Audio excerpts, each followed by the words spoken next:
واسدي حالك مقدشو حقيب ku dambeeyay weerarkii lagu qaaday guriga Xasan Cali Khayre ciidamadii ugu badnaa isku hareereeyay guriga Shariif Sheekh Axmed iyo dagaal xilliga laga cabsi qabo mar kale inuu Muqdisho uu ka dhaco iyo magaaladii oo qaybtad laga qaxayo iyo ugu dambeeyay ayaa daawada muuqaalkan ku dul istaagay hadii muuqaalku ku soo gaaro si shaqaynay saaxiibadooda Nuusa Bilkan waa Bartama TV aynu ku bilaabno waxa degan goobihiisa saacadii la soo dhaafay ku dagaalameen ciidamada dawladda federaalka ee Soomaaliya kuwa garabka daacad u ah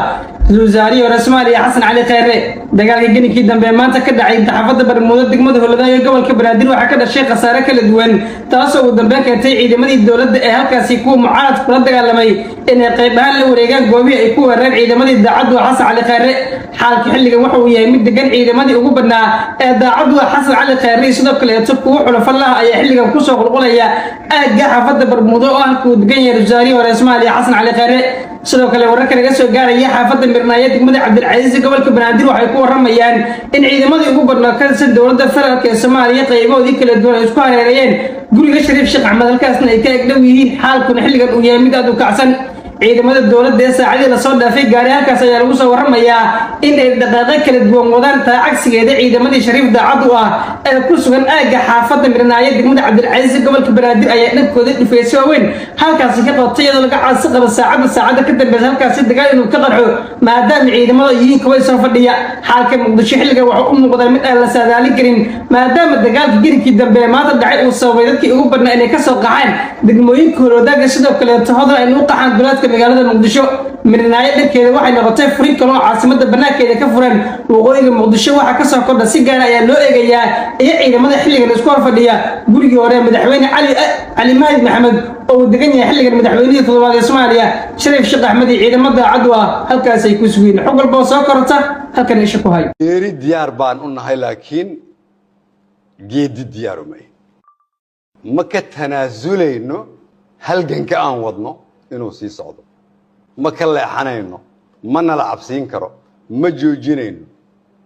sida xalaba aan diyaar u ahayn madaxweynihii hore Xasan Sheekh Maxamed waa ogaanaya annaga meel uga ma socono meesha marka intay goor tahay dadka Soomaaliyeed oo magaaladan jooga iyo dalka intiisa kale waxa laga rabaa inay fahmaan hal nin baa raba isagoo isbaaradaas loo dhigtay waxay qaadatay muddo 3 saac ku dhow oo bahdilka ah oo la falxumeeyay oo runtii la gaarsiiyay meel aad iyo aad u hooseysa sharafkiisii sumcadiisii heebadiisii wax loo dhimay loogu talagalay in laga reebto wax alla wixii ciidan ahaa iyo wax alla wixii qalab ahaa uu haystay oo isku ilaalinay oo isagoo kaligiisa oo halkaas ka soo tago alxamdulillah shaqo badan kadib si sharaf leh gurigiisa ugu soo noqday waxaa ka horeysay maalintii ka sii horeysay doraad muddo 20 saacadood yaa waxaa lagu dagaalamay hubkii cadowga loogu talagalay oo noocyadiisa kala duwan ah haday tahay beebeeyo haday tahay madaafiic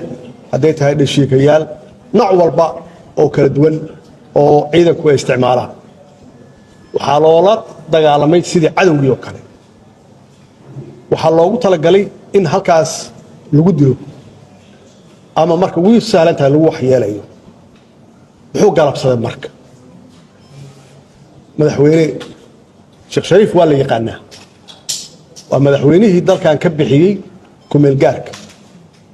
waa madaxweynihii shabaab kula dagaalamay halkan anoo prime minister u ah aniga isagoo wada shaqeynayna yaan magaaladan ka xoreynay shabaab oo ka xoreynay shabeellada dhexe iyo shabeellada hoose si nabada yaa Xasan Sheekh Maxamuud